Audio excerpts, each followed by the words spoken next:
चलके चिरैया बोले वो महामाया नाई तोर भुवना चलके चिरैया बोले वो महामाया नाई तोर भुवना तोर भुवना वो नाई तोर भुवना तोर भुवना वो नाई तोर भुवना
पढ़ी परवना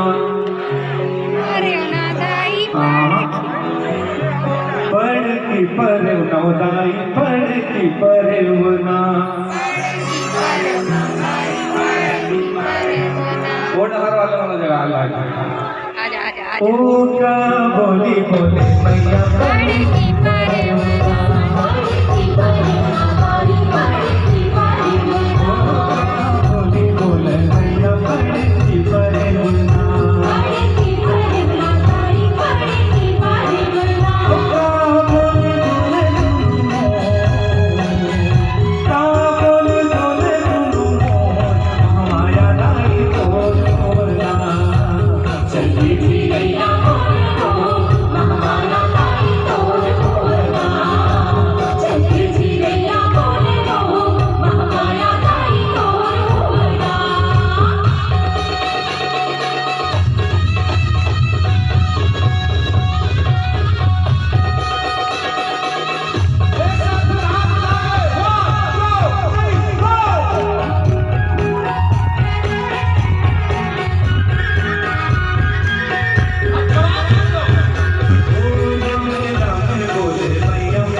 ऐसे मजा आया